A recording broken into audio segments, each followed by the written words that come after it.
സംസ്ഥാന സർക്കാരിന്റെ മാലിന്യമുക്തം നവകേരളം ക്യാമ്പയിന്റെ ഭാഗമായി വിദ്യാർത്ഥി ഹരിതസേന സ്കോളർഷിപ്പിന് അർഹരായ 50 കുട്ടികൾ ഇനി പഞ്ചായത്തിലെ ശുചിത്വ അംബാസഡർമാരാകും.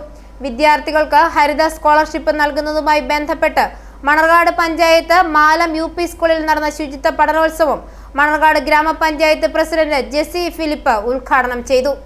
ഇതിന്റെ പകുതി പോലുള്ള സംഭവങ്ങൾ നടക്കുമെന്ന് വിചാരിച്ചിട്ടില്ല. വളരെ നിരാശയിലേക്കിരിക്കുകയായിരുന്നു. പക്ഷേ ടീച്ചറുടെ കോർഡിനേഷൻ വളരെ നല്ലതാണ്. ഒരു HM എന്ന് പറഞ്ഞാൽ ടീച്ചർ കം ക്ലർക്ക് കം ആണ്. അപ്പൊ അതിനെല്ലാം ഉപരിയായിട്ട് അത്രയും ബുദ്ധിമുട്ടുകളും തിരക്കേറിയ പ്രശ്നങ്ങളൊക്കെ ഉണ്ടായിട്ടും എല്ലാം നല്ല ഭംഗിയായിട്ട് ടീച്ചറിന്റെ കുട്ടികൾ ഒരുപാട് പേരുടെ പങ്കെടുത്തു എന്നുള്ളതും. Panchayat vice president KK Thomas അധ്യക്ഷനായിരുന്നു. പഞ്ചായത്ത് സെക്രട്ടറി ശ്രീകാന്ത് TR മുഖ്യപ്രഭാഷണം നടത്തി. ശുചിത്വ mission Pampady block resource person Harikumar Mattakkara പദ്ധതി വിശദീകരണം നടത്തി. Malam UP school head mistress Bindu KP സ്വാഗതവും അനു M കുര്യാക്കോസ് നന്ദിയും പറഞ്ഞു.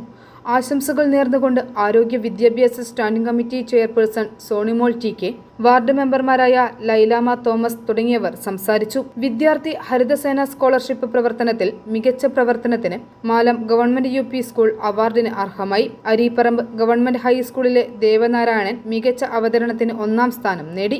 പഠനോത്സവത്തിന്റെ ഭാഗമായി വേസ്റ്റ് ടു ആർട്ട് പ്രദർശനവും നടത്തി. പഞ്ചായത്തിലെ ശുചിത്വ അംബാസിഡർമാരായി തെരഞ്ഞെടുക്കപ്പെട്ട 50 കുട്ടികൾക്ക് സർട്ടിഫിക്കറ്റുകൾ വിതരണം ചെയ്തു. ഇവർക്ക് 1500 രൂപ സ്റ്റൈഫൻഡും ലഭിക്കും.